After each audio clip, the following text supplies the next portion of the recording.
monster robots, monster welds. The weld joints for this truck are stronger than the casting. A river of metal, a backbone of steel. It's pretty awe-inspiring to be working on something that's this large. It's a groundbreaking design on a groundbreaking scale. Even though we build them tough, they get used tough. A mining marvel, manufactured at the super factories of Caterpillar.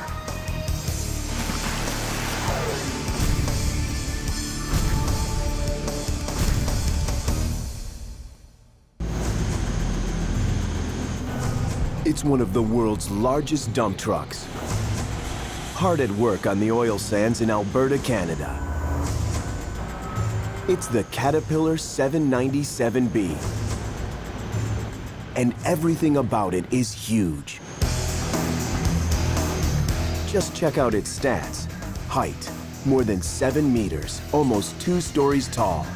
Weight when loaded, nearly 600 tons, more than a Boeing 747. And power? Enough to move mountains. It's got a giant dual engine that delivers over 3,500 horsepower. That's twice as powerful as an M1 tank. Creating this monster's a job as big as its payload.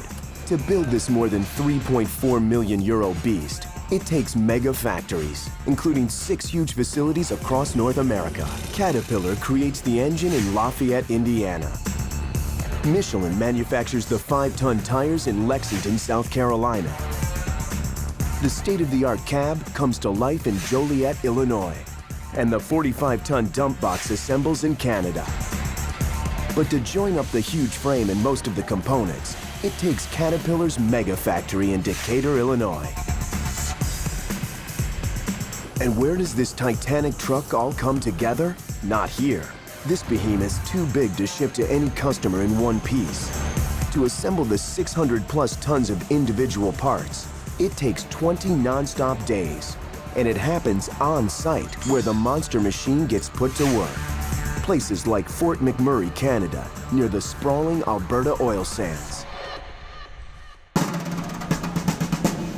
And before the build, it all starts in Amite, Louisiana, a mecca for molten metal known as the Amite Foundry and Machine Company, where they cast the phenomenal frame. In the state of Louisiana, we make gumbo, we also make metal. The 797B frame is the backbone of the truck, the essential building block that holds the mega machine together and carries its enormous weight. The frame's made up of 9 separate castings. It stretches over 11 meters long and weighs nearly 28,000 kilos.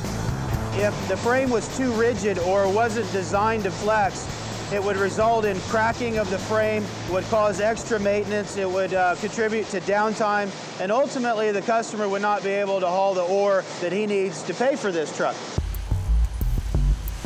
At the Amite Foundry, the crew's making the center casting, the frame piece that supports the truck's huge payload. It begins with molten metal, and this is the star of the show. A 45-ton metal melting oven called an arc furnace. Here's how it works. The crew fills the furnace with scrap metal. Operators lower 3 highly charged electrodes into the chamber. When the electrodes touch metal, they create a scorching 2,200-degree electric arc. The heated metal bubbles, then melts. 2.5 noisy hours later, this liquid metal's ready to pour. And that calls for this train team, the ladle crew. The crew uses a manned crane to guide the empty 9-ton ladle to the waiting furnace. Out pours a fiery river of 1,650-degree metal, hotter than a volcano. The ladle crew also has to tackle some critical chemistry. They add packets of aluminum and silicon. These special elements create deoxidation, a process that drives out harmful oxygen, hydrogen, and nitrogen from the metal. Left alone, these gases can form bubbles or pockets inside the forming metal, bubbles that can weaken the frame. Now the tricky part, guiding the ladle to a parts mold. Inside this mold, there's a cavity in the exact shape of the final frame piece. The crew positions the ladle above the pour entrance, making sure to stay back from the scorching heat. Molten metal fills the cavity in a fiery flash.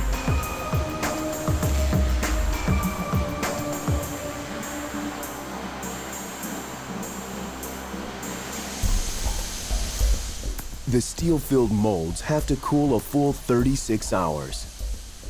Once cooled, the mold comes off. At this point, the casting looks rough, with coarse metal nubs sticking out like a porcupine. To get an even finish, crews cut off the excess steel. All the excess gets cut off. Okay, this, cut here. That gets cut down low. Another crew then chips and grinds the casting smooth. The last step's called heat treating. The object is to give this hardened steel more flexibility, allowing it to bounce over rough roads without cracking. The part's metal molecules heat up again for several hours at over 900 degrees. As the molecules cool, they rearrange themselves into strong yet more flexible bonds. Heat treating makes a frame-saving difference. I'm cooking the grain inside of the casket, making it all come together as one part. It's sweltering work, but they're metal pouring pros. Once the Amit foundries finished their 797B frame pieces, they shipped them off for assembly at the Caterpillar factory in Decatur, Illinois. But first, to see the load-carrying might of this whopper dump truck in action, it takes a trip to the oil sands of Alberta, Canada. Here, they don't drill for oil, they dig for it. The oil, called bitumen, is trapped in the sand rather than in oil pockets under the ground. The 797B dump truck's critical to the mining operation. Each day, these extreme machines move nearly 275,000 tons of ore. From the mine site to oil processing plants, where skilled workers use crushing combines, hot water, and engine-powered refiners to separate the oil from the sand. Eventually, this crude oil becomes gasoline, kerosene, and jet fuel. Okay, we're off to shovel one. Out here, the oil pits are ground zero. These shovels are towering 20-meter, 1,360-ton digging machines that load up the dump trucks with oil sands. With oil demand at an all-time high, every second counts. Working non-stop, each 797B truck delivers the equivalent of 200 oil barrels per load.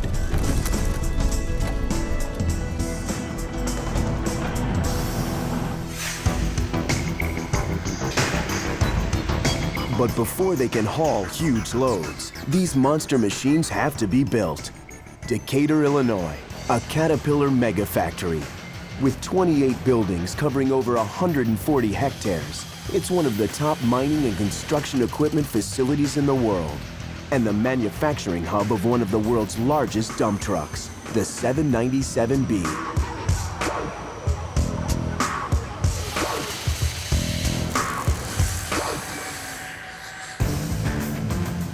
Our dump truck in the makings, 9 steel frame pieces have arrived from outside foundries. They're ready for the next steps, machining and welding. Here in Building D, workers first prep the metal joints for a super smooth weld. This rear casting section would come in rough from our supplier, and one of the things we do here at Decatur Caterpillar is we'll machine these surfaces. When we assemble or weld the truck, we machine these casting surfaces in order for a very tight control of these joints, providing a very good weld joint. The steel came out and it milled this top part completely flat. Takes about 5 passes to get it to where it's supposed to be. We try to give the welders the best weld surface all possible, so that way there won't be no cracks or anything in the weld. The Caterpillar frame pieces join together in 3 main stations. The robotic welding area, where machines fuse the main frame together. The checkout station, where the final weld steps finish up. And the area where it all begins, the tack fixture station. Right now, the initial weld's underway. Randy Shorey and his team are putting each frame into a jig, a huge vise that holds them in place. We're taking all the parts and making the basic frame of what's going to eventually be the 797 truck. These parts range in weight from over 200 kilograms to more than 5 tons for a single part. Moving them's a massive job. Randy needs help from a remote-controlled crane. But first, he has to position the chain carefully to pick up each piece. One mistake here could cause a colossal crash. Yeah, you got to get everything just lined up just right. You got to have your chain centered up. And then when you pick it up, you got to be careful so that it doesn't fall over one way or the other.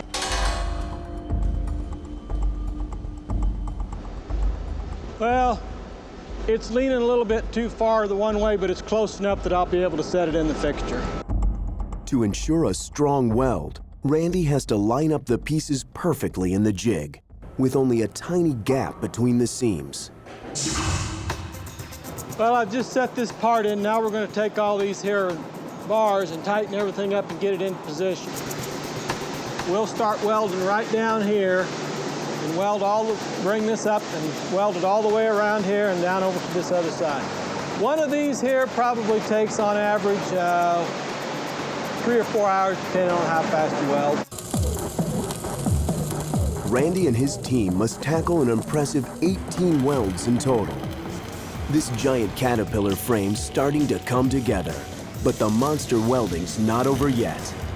Before the frame can shoulder the load of a 797B dump truck, it has a date with some supersized welding machinery that takes this assembly process to high-tech heights. For more than 80 years, Caterpillar's yellow iron has transformed the world. No one on Earth makes more construction vehicles, 200 different types of machinery at work in nearly 200 countries. The Caterpillar success story began at the turn of the 20th century in the California farmlands. Inventors were in a race to replace horse-drawn farm equipment with new steam engine power. The first prototypes were so heavy they sank. But in 1904, an inventor-entrepreneur named Benjamin Holt came up with an ingenious solution: tracks. Replacing the rear wheels of his machines with sets of tracks. These tracks distributed the weight of the machine more evenly and allowed the machine to actually float across the field. The revolutionary track design kept the machine moving, no matter what the terrain. A photographer saw one crawling across a field and called it a Caterpillar. The name stuck and became a Holt trademark in 1910. Then, in 1925, the Holt organization joined forces with farming manufacturer C.L. Best, and the Caterpillar Tractor Company took off. Today, Caterpillar's massive machines surpass anything its founders could have imagined.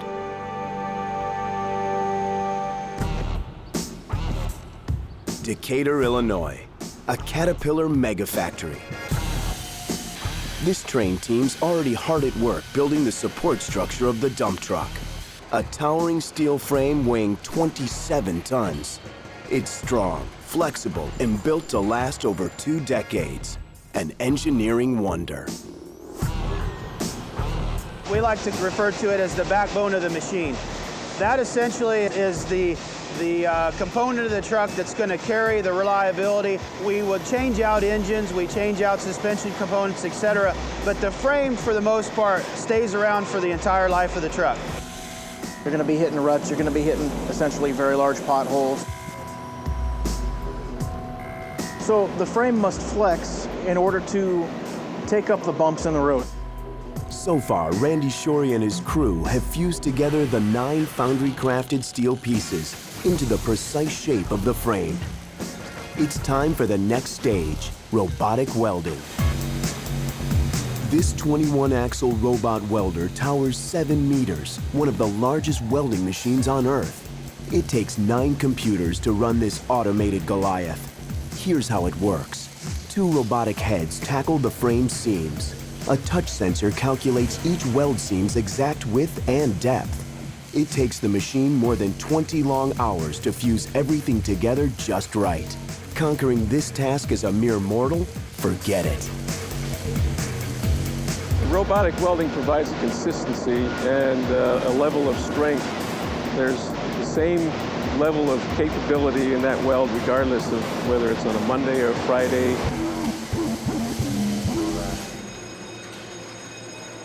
The next build station's called the rollover. Technicians tackle the hard-to-reach welds and any high-stress areas that have to be extra strong. This work demands the human touch. Our eyes are a lot more sound than the ones of the robot. Each frame uses an amazing 125 kilos of welding wire, a fast-melting metal joiner that works like hot glue. Welder Shannon Bale is working on structural supports called drop tubes. The reason why this weld has to be so tough is because it's a very high stress area. It's always under an extreme amount of stress because on each end of this tube, we have 2 cylinders that raise and lower the bed of the truck. Shannon's using a special welding wire made of carbon steel that hardens fast to prevent drips. This speed-freezing wire allows welders to work uphill without making a mess, but it's delicate work. I would strike an arc here, and what I do is, if you could see this, I'd hold here, then I'd come over here like a Christmas tree, then I'd hold here, then I'd come up just a little bit more, then I'd hold here for a little bit. That way we're tying these sides in together, and then just keep on working your way up. When I first got over here, this is the job I wanted to do, because this is so neat. At last, the frame assembly's titanic task is done. All 9 pieces have been welded together. But before this build can go any further, this frame gets a tough inspection. A 797B's frame must be rock solid, or the whole truck could collapse. Technicians double-check critical seams with a tool called an ultrasonic flaw detector. It's a lot like the ultrasound used to monitor babies in the womb. Ultrasound technology works similar to sonar. The tool emits high-frequency sound waves through a special conductor gel. An attached computer detects and converts the sound waves based on how they bounce back, generating colored images that reflect strength and weld density. The system works like an in-depth detective, revealing any flaws. Justin James is in charge. He takes 3 hours checking every frame. Like right now it's light blue, which isn't very bad. Now if you see red or yellow, then that means that we're gonna have a problem. No red in sight. The welds are good. Next up, painting. Today, the paint booth team's working on a giant earth-raking machine called a motor grader. Every Caterpillar vehicle gets a 2 to 3 millimeter coat of durable trademark yellow. And this is no ordinary paint job. Caterpillar sticks to a method called an electrostatic paint process. A specially designed spray gun gives the paint a negative electrical charge, while a supporting track gives the tractor part a positive charge. When the yellow spray flows, the negative paint attracts to the positive steel. And voila, a flawless finish.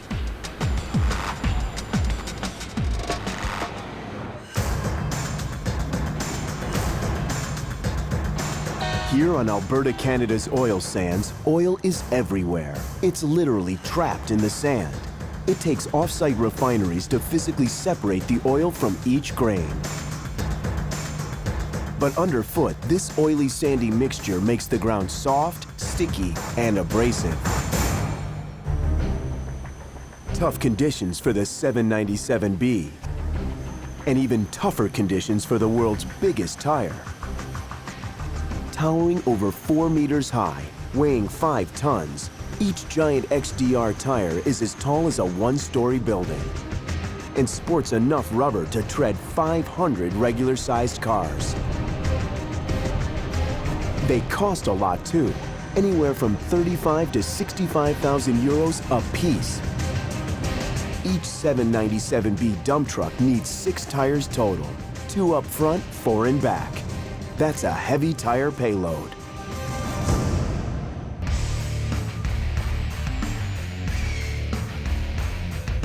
These supersized tires get their start thousands of miles away at the Michelin Tire Factory in South Carolina.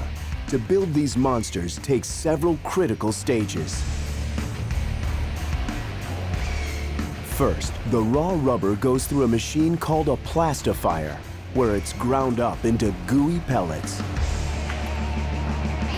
The pellets then travel to the mill, where another mega machine called an extruder stretches the soft pellets to create a thin rubber layer.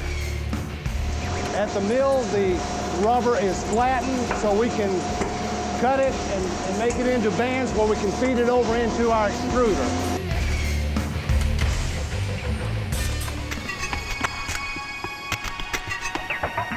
The massive rubber sheets spray cool and dry off. Workers roll them into a circle. But to become a true tire, this rolled rubber needs painstaking personal attention. Incredibly, at the hand assembly area, workers hand form every 797B tire. As the team smooths and aligns them, the sticky rubber sheets naturally adhere to one another. It takes a lot of rubber layers, up to 130 sheets in total, to form the tire's main surface. As I'm laying it, use my hands to make sure that it stays on that laser and that it has the right amount of tension applied.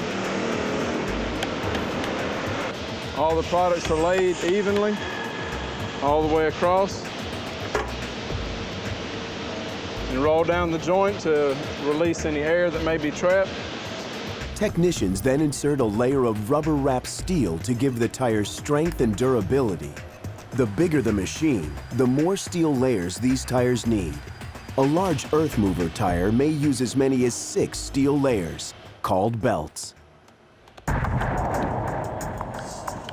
Technicians place these huge rubber rolls into a top-secret mold. Here, pressure and heat force the rubber to take on the tread pattern that makes these Caterpillar tires the strongest in the world. 12 hours later, the finished tire emerges. But before any tire can hit the road, it has to pass inspection. I'm looking for any kind of non-conform on the tire, blister, bad molding, foreign matter, or anything of that nature. At last, the gargantuan tires pass the test. They're as solid as they are huge. These tough treads are now ready to stand up to the worst conditions the Alberta oil sands can dish out.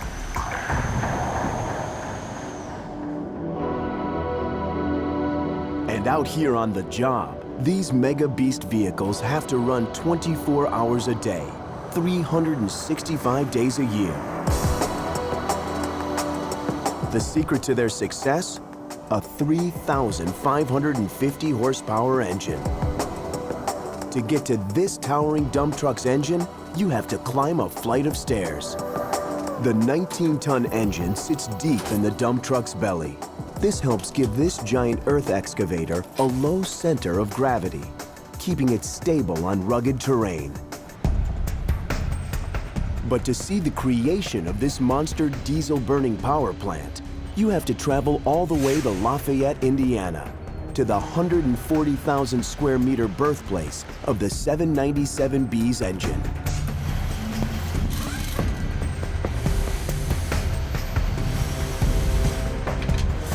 There's no greater feeling of power than building a 3500 engine. Just how massive is it? For sheer power, it would take 7 Ferrari F430 engines to match it. And weight? At over 19 tons, the engine alone weighs more than 8 Ford F-150 pickups. Max of what you'd see in your car, the little 8-cylinder engines. and here we have 24, and not only that, they're really big. So it's pretty awe-inspiring to be working on something that's this large. These 24 cylinders add up to major horsepower. Horsepower measures the maximum power output of an engine. The bigger and heavier the vehicle, the more horsepower it needs. The trick to building an engine strong enough to drive this Titanic dump truck? Fusing two engines together into one. To craft the unique double engine, every build step here happens twice. When it's all put together, the 797B's diesel power plant turns into the largest truck engine in history. When we needed 3,550 horsepower for this 400-ton truck, we had available to us about half that much horsepower in one 3512 engine. So what you see here is one 3512 engine, another 3512 engine. We made a mechanical connection between the two, and we made an electrical connection between the two. And what you see here is a finished product, one monster 3,550 horsepower engine. We call that a 3524. Like most diesel engines, the fundamentals are similar, only supersized. Here's how the engine works. Inside the cylinders, pistons attached to connecting rods compress air. The pressure causes the air to heat up. Fuel then injects and combusts, forcing the pistons down and turning the crankshaft. The crankshaft transmits the energy through a set of gears that ultimately drive the wheels. The connecting rods are one of the engine's most critical components. They attach the pistons to the crankshaft. Each of these strong steel connecting rods is 3 times longer than those in a typical pickup truck. The pre-made connecting rods come to the factory in rough form. Workers machine grind and smooth them to a precise size and weight. Leave any rough spots and the entire engine could break down later on. Basically take a rough forging and you mill it, and it'll put off shavings like this, and then you'll get a surface finish like that. When you bore the block or bore the cap and the rod, they form a perfect circle. If they get switched, it causes this circle to misalign with another part, and they no longer allow the engine to run correctly. The engine crankshaft's next. Inside a working engine, this 500+ kilogram giant rotates nearly 2,000 times a minute. It too must be perfectly formed and smoothed down, or it could break the engine apart. Team leader Troy Brown uses a hand-controlled hoist to lower the rough crankshaft into place. To get a perfect finish, the team uses a stone grinding wheel called a pin grinder. The pin grinder first positions the crankshaft against the stone. As it speeds up, crankshaft and stone make contact. Sparks fly, even with the liquid coolant. The grinding stops only when every surface is perfect. Because it is an internal engine component, it has to be precise. It is the heart of the engine. Now the engine block. This slab of metal houses all the engine's critical components.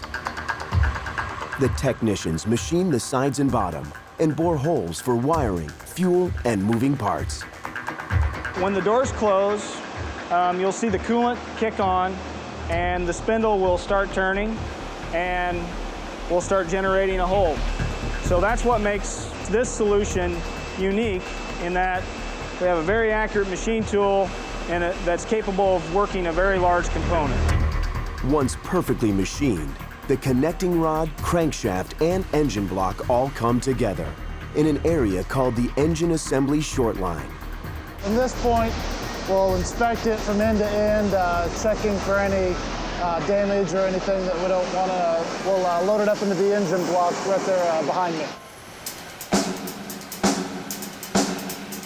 Technicians lubricate, hoist, and secure the crankshaft into the engine block. Next, the pistons meet the connecting rods. These piston powerhouses are way heavier than those in a standard pickup truck. How do you attach a piston this massive? with a piston stuffing robot. This is connecting rod, this is the piston, okay? And then this connects to the crankshaft in the middle of the engine, and then they'll be bolted on and torqued down. Job well done. The engine's internal parts are safely installed at last. It's time for this diesel behemoth to travel down the main line and get some personality. First, heads and rockers. During combustion, the rockers open the valves within the engine cylinders to let in air and fuel. Without rockers, an engine grinds to a halt. Workers use a mega high-tech machine called the 10 spindle to torque or tighten the bolts. The 10 spindle is pretty cool because just one little push of the button and it's real easy. Next, technicians install aftercoolers, fluid lines, and finally the wiring groups. At last, after multiple painstaking steps and build teams, the engine's complete. It's ready for a one-way ticket out of here and a date to meet up with one phenomenal frame. Back at Caterpillar 797B assembly headquarters in Decatur, Illinois, the engine's just arrived from Lafayette, ready to take its place inside the finished frame. Teams install the engine's hydraulics and wiring system. A crew then hooks the engine to a 55-ton remote-controlled crane. With parts this size, assembly's a big challenge. And in this case, it's also a tight squeeze. The compartment's only so big, so it's like putting on a glove. You only have so much room. The team carefully guides the 20-ton engine into the gap in the frame. Success. Bolts lock it firmly into place. This giant vehicle's starting to take shape. But to get this machine in the making road ready, it takes 2 skilled workers with safety straps and a remote control. They carefully guide the more than 40-ton beast onto the flatbed delivery truck. You have to really be in tune with the guy that's beside you. Any off balance can make the straps break or you shift the truck from one end to the other. The first time you pick the truck up, you're really nervous. Mission accomplished. The Caterpillar 797B's frame and engine are ready to hit the road. But to become a mega dump truck, there's still 2 major hurdles left: final delivery and final assembly. And it all happens almost 3,000 kilometers away in Alberta, Canada. It's gritty and grainy, and it's one of the toughest environments on Earth. The oil sands of Alberta, Canada. Here, dump truck drivers like Paula Freak spend 12 hours a day hauling ore from the pits. Hang on. Transporting it to oil separating and refining plants. The truck cabs their office and command center. To keep fatigue at bay, everything in the 797B cab's ergonomically designed.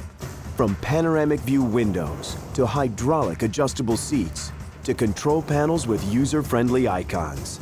Everything in here puts creature comforts up front. We have a good HVAC system in here that keeps them cool or warm and ergonomically seated so that they don't get tired. Because if they lose control of this equipment or their attention is lax, there could be serious consequences. To build these colossal cabs from the ground up, it all starts here. The Bergstrom factory in Joliet, Illinois. It takes a single dedicated technician about 40 man-hours to construct the entire cab from start to finish. Today, Master Assembler Brad Hill's training rookie John Chambly. Overwhelmed, I was kind of like, is this really one person's job? Does one person really got to have this done in a certain amount? First up, the cab seat. Getting this installation just right is critical to driver safety. The team maneuvers the seat through the door and secures it to the floor. Brad tightens the bolts by hand. Next, they attach special hoses that feed compressed air into the chamber. The air chamber hydraulically adjusts seat height. The result? Perfect driver alignment. John tries his hand installing the cab's panoramic window. Each specially designed windshield offers the widest possible sight lines of the haul road. Prime visibility that helps keep operators safe and in control. The cab's even equipped with built-in sound barriers to protect the driver's hearing over the long haul, literally. At last, after several days of painstaking build steps, this dump truck command central's ready to take its place at the helm of a monster machine.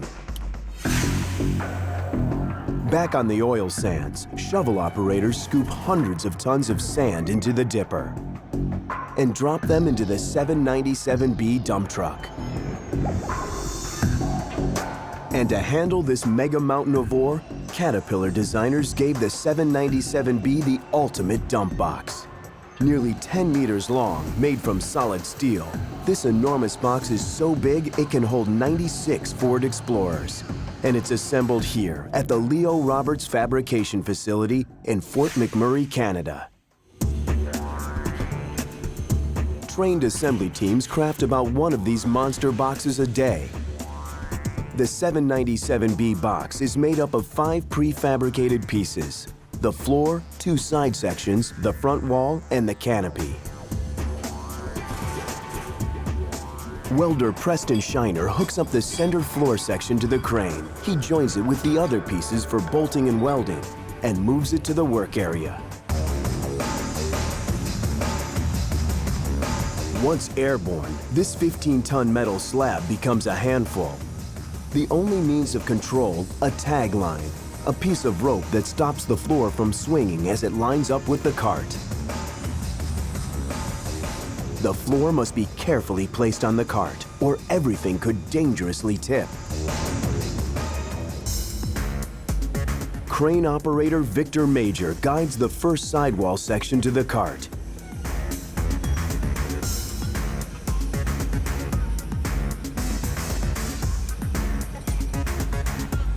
He carefully maneuvers it into place.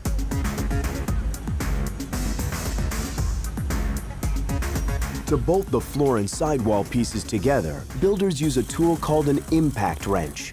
The impact wrench uses air compression to ratchet up the tightness of each turn.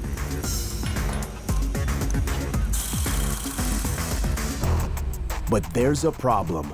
Even with securing bolts in place, the sidewall and the floor won't line up. A piece of metal's in the way. The solution? Cut it out with an oxyacetylene torch. The torch mixes the oxygen with the highly flammable gas called acetylene. It creates an extremely high temperature flame, burning at over 3,000 degrees. So hot, it cuts through metal like butter.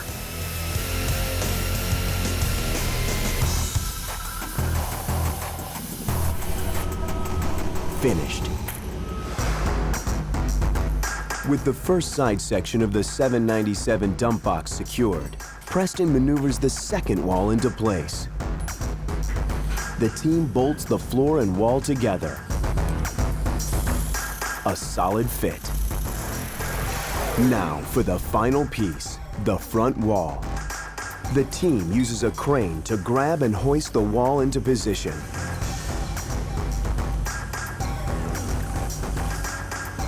But there's another glitch. The box is slanted. To line the wall up, the team has to pull the bottom in. A crew member cuts a hole in the base of the wall and attaches a winch and chain, slowly pulling the wall into place.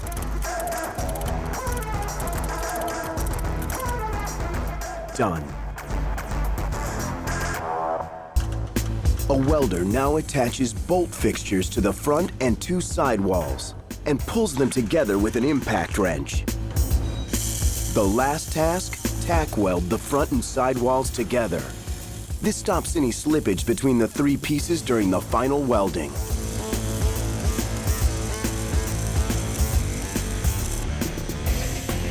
At last, the Behemoth 797B box is complete.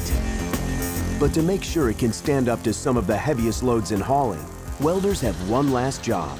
Over the next 7 to 10 days, technicians fuse every joint and seam until these assembled parts can truly brave the rigors of the oil sands.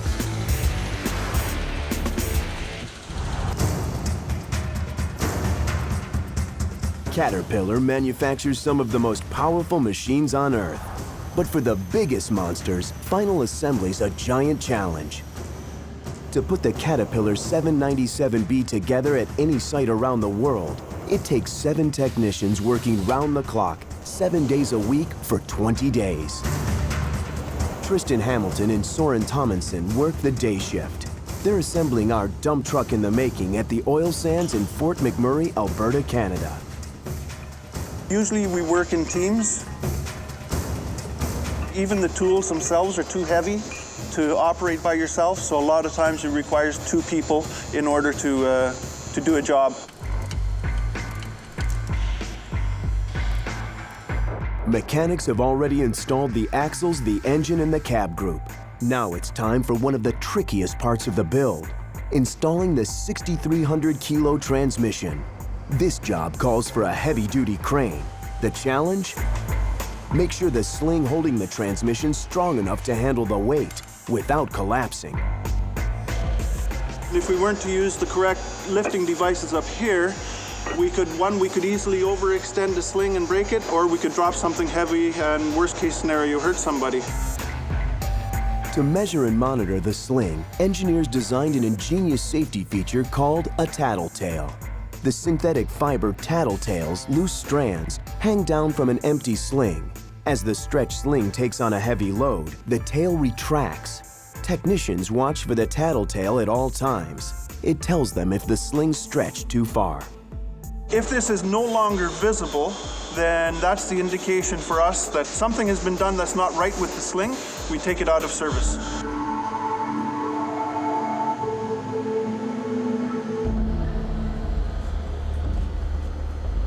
Now the stakes get even higher. The team has to fit the transmission into a space not much larger than the part itself.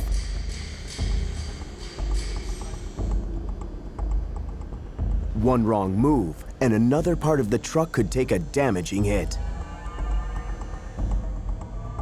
It's a very tight fit, and we're dealing with such heavy weights. It's very important not to let it touch anything. The team installs the transmission with pinpoint precision. Mechanic Tom Chase's next job? Hoist the 4-meter, 5-ton tires into place. These steel-belted rubber behemoths bolt to the axle with some serious hardware. Your typical automobile would have 5 or 6 wheel nuts torqued to approximately 75 to 100 foot-pounds. This one's got 47 nuts and they're torqued to 2,300 foot-pounds. And a giant tire needs a giant tool. The air-operated torque wrench. This is one of the more physical jobs that we do. Well, I try to support the machine as close as I can to my body. The farther out that you hold it, of course, the heavier it gets. So I try and cradle it in my arms and support it that way, so keep it close and it's not quite so heavy that way.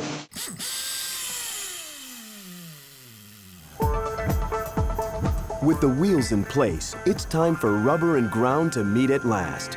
The team lowers the truck off the assembly risers using 4 hydraulic jacks. Touchdown. This machine's ready to make its final journey to the mine site, nearly 25 kilometers away. But these Goliath vehicles are too heavy and too wide to travel on ordinary roads. And that calls for this beast, a whopping wheel trailer more than 40 meters long. The transport team positions the trailer under the truck. They put wooden blocks beneath the front and rear axles. These blocks support the truck's weight and keep it stable during the journey. Once the team secures the dump truck in place, the trailer slowly moves out. It's on its way.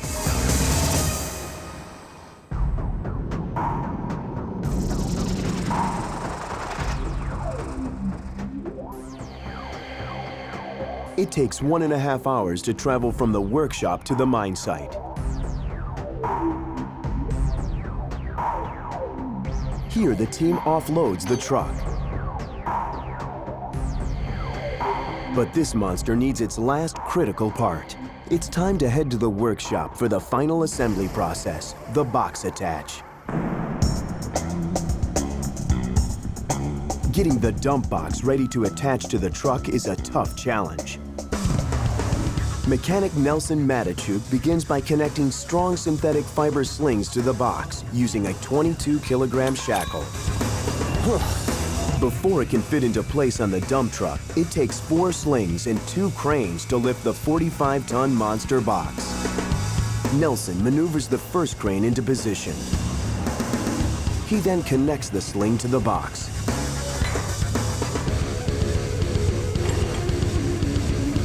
Okay, now we'll do the other side. Once he's got all 4 slings connected, Nelson begins the lift. He operates both cranes simultaneously to keep the box level. Surprisingly, this treacherous task has to be a one-man job. Well, it's easier for one person to do it than 2, because if you got 2 guys running the controls, one guy will be stopping, the other guy might be starting, and you end up getting the box swinging or something. This way, one guy's controlling the whole situation. While Nelson lifts the dump box, a driver moves our 797B out of the adjacent bay and reverses the monster vehicle beneath the dangling part. Nelson slowly begins to lower the crane. Now for the tricky part. Nelson must lower this giant swinging 45-ton box onto 2 pin supports. This is one high-pressure jigsaw puzzle. It's not even a few inches. There's only a matter of, I don't know, there might be a half an inch on each ear there. That's it, once the box is sitting there. It's all a matter of timing. Nelson waits until the 2 parts are lined up and then carefully lowers the box. The box is in. Mission accomplished. The team now anchors the dump box in 3 places: at the rear pin supports, the hoist cylinders, and on 2 front pedestals. They start with the rear pin supports. The first step, jam a set of shims, 2 metal rings, between the dump box and the pin supports. This stops any side-to-side movement during operation.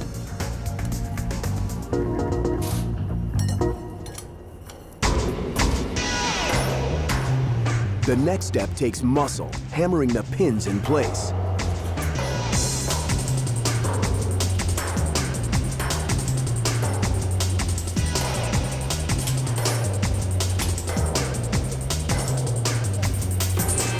Good job, though. Good job. The beast's in at last. To finish the job, the team tackles the pins that connect the hydraulic hoist to the dump body.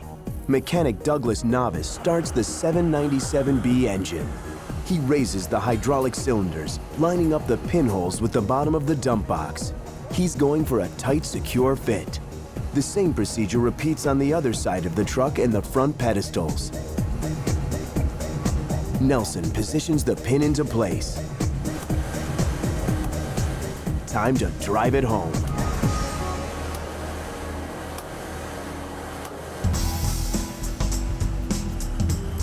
Finally, Nelson flexes the monster machine's muscles, raising the truck bed.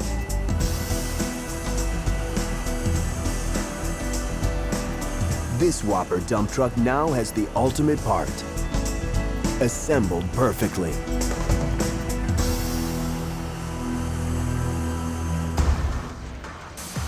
It's taken 6 factories, over 600 tons of material, multiple teams in about 80 days. At long last, this Colossus has come together. Armed and ready to do battle on this mega mine site. Seeing what the product does, seeing it carry 400 tons at 40 miles per hour, that gives a great deal of pride.